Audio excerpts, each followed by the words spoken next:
Welcome back to Open Line. We're talking about helping the homeless, especially during this time of year when it's really cold outside. We have with us Renee Hester, Executive Director of Room in the Inn, Judith Tackett, Metropolitan Homeless Commission, Renee Pratt, Executive Director of Metro Social Services. On the line, we have Reverend Fuzz. Hello, Reverend Fuzz. Hey, Ben. Thank you, and I'll compliment your guests. So I know the work that they're doing.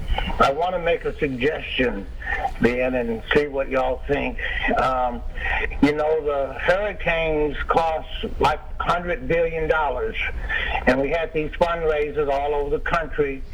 Those fundraisers were, great. All the presidents, all the people come together, and they probably raised, $1 billion? Or did they do $2 billion or even 10? But the cost was like $200 billion. The cost of homelessness in our community, with the community response they give to homeless Room in the Inn, to the rescue mission for providing meals, the Great Second Harvest. But the cost of this problem is more like in the $50 million range. Our community efforts can only come up with like $10 million or less. We have to get it from the public treasury, Ben, and I want to say to them, what kind of initiatives do we have to put people in office or to write legislation to get this homeless issue in the metro or the public budget, to have elected officials who say, okay, we'll allocate $50 million over 3 years or 5 years for homelessness and to eradicate this kind of issue. And that applies to most other things too. Reverend Fuzz, let me ask you this. Look, do you think we can eradicate homelessness? If you invest the resources to do it in a place like Nashville. You think we can, and you think there's a number. You think $50 million you could eradicate homelessness? I'm saying this to homelessness. What I went over in my head shows that number was about right. With 3,000 to 5,000 homeless people, $50 million investment would help that. Okay. All right. Thank you, Reverend Fuzz. Thank you for that. And I think it's an important discussion. What do you all think about what he's saying here? I think he's actually very close, because I've done some calculations that were similar. And one of the things is, I really want to go to your question, can we eradicate homelessness? Ending homelessness doesn't necessarily mean that people will not lose their housing again. What it means to have a system in place where we all work together and have our roles, that we can identify people quickly, they know where to go, and within a certain time period, ideally within 30 days to 90 days, if they work with us, we have a system in place that can actually lead them to housing. And what he's asking is, how do we get leaders in place that would make that a priority? I would bet the leaders that you ask would say it's a priority now. I don't know if how Reverend Fuzz feels, if he feels that that's completely accurate, but do leaders need to be doing more? And I'll let you all answer that. Reverend Fuzz apparently feels like they do. I think there's always more to do. I mean, even with the best of intentions, we all fall short. But I also think, I think for Father Strobel, when he created Room in the Inn, he had no idea that the added value would be that 6,500 volunteers every year have a face-to-face encounter with somebody struggling with homelessness. They are policymakers. They do vote. They do vote for the kind of policies we have. They are builders. They are landlords. They are, they are taxpayers. And so we can't say they need to do, we need to do. And so I know, when Carl Dean said we need to build more housing, Room in the Inn stepped up and said, well, we can do 38 affordable housing units. We didn't know how to do that. But I think when you take a leap of faith, you find out it may not be so hard, and maybe you could do it again. And if everybody does something quote unquote radical for them, we would just be a better community. If our community, and this is a tough question, and I don't know who wants to take this, but if our community did invest $50 million, if we had the best services for the homeless in the entire country, is there a concern that we would then attract more homeless? And does that then make it more difficult to get funding for those kinds of services? What do you think about that? There have been other states that have addressed the issue of homelessness and really looked at tackling additional housing just for the homeless. Of course, just like with people coming to Nashville, they see opportunity.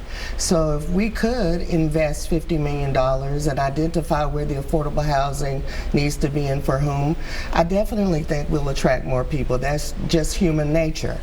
But we have to have a start. And I must say, Mayor Berry has really, I think, stepped up with her administration and has tried to really focus on the issue of affordable housing and how we address it along with the homelessness issue as well. Rebecca Blankenship on Facebook says housing is the first approach. And that's what we're talking about. When we're saying putting a big amount of money in, that's what we're talking about, right? Affordable housing. And it can make a difference, right? Right, and I think it has to be more than for workforce housing. Mayor Berry the other day was breaking ground, and I saw her. It was for workforce housing. She said, "This is great, but we can do more." And it really has to be truly affordable housing for the people who cannot afford workforce housing. And we're really looking at 0 to low income housing, low income 0 to 30% AMI, and the supports that need to go with that as well to help people. Now here on Facebook, someone is saying, this is Rob Boudreau, I've worked with homeless for the last 5 years. Many, 90% are where they want to be. They choose to be out there.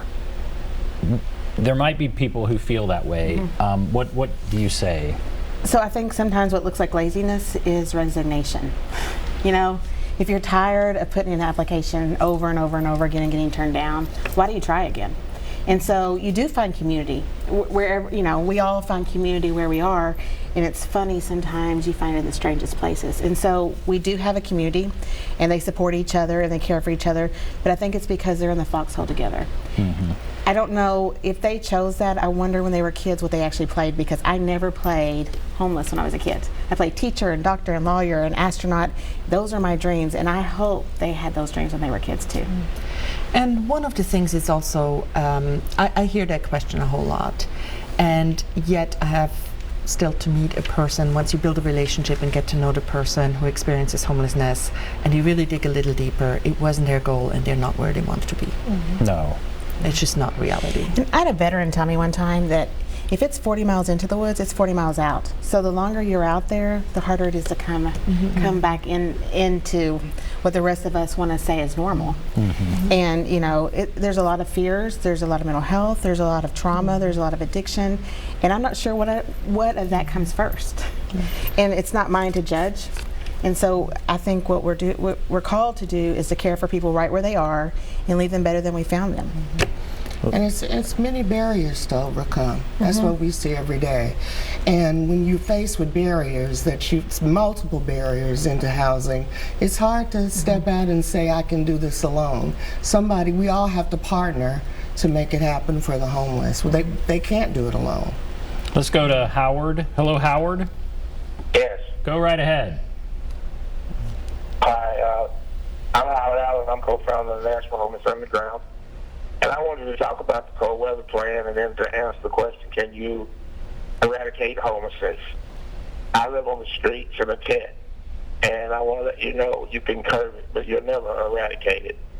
And the room in, I gave it a special name. It's called the Hilton for the Homeless because it's the best thing going for the homeless person. But December the 16th, we just celebrated a homeless memorial where we had 118 people to die. And since December the 20th, we've had 15 people of homeless human beings that have died on the streets. That's a serious problem. Right. And it's a difference between affordable housing, workforce housing, and low-income housing. We need low-income housing because when you say affordable housing, you say affordable for who? That's a good point. That's a whole nother discussion. And you're right, when we say affordable housing, how do you define that? You need low-income housing. And he's right. It is life expectancy for someone living actually on the streets is 47 to 52. That's 20 years less than I'm promised if I have stable housing. That's not right. And you know, people can say that surely that's not. I see older people. Well, some people, yeah, they can overcome that. But we had somebody 2 weeks ago actually pass away at a congregation. And so while I found some comfort that he had a nice warm meal, they all remember the conversations they had over dinner, and that he died in a place that he felt safe. Right. I much rather would have had him die where he had the peace of mind to know that he didn't have to worry about where he was going to stay the next night. And I think we all carry those names on our heart. No one should have to die on the street, ever. And while it comes to the forefront in the cold weather more so, and that's where the discussions happen, homelessness is lethal throughout the year. And it is a dire need for us as a communities to step up, to look at people as neighbors. People without a home live in a neighborhood. They're part of the neighborhood. And pushing them out and to make it somebody else's problem. People aren't problems, they're also assets, and that's how we need to look at it. And Are we start seeing to that have more as discussions. Nashville kind of booms? People are being displaced more and more? We get calls frequently on, I'm frankly and honestly, sometimes I'm concerned to go and have these conversations with media, because as people then, oh yeah, I get the calls in, here's a homeless camp, can you go out and move people out? Where are people supposed to go? And that's where we also look at how can we lower the barriers to shelter? How can we welcome? How can we work with Room and Inn? How can we work with social services? How can we create a system that is welcoming? A lot of people on Facebook are agreeing with everything y'all are saying. So thank you for commenting on Facebook. If you want to call in, there's the number, 615-737-PLUS, 615-737-7587. Take a break. Be back right after this.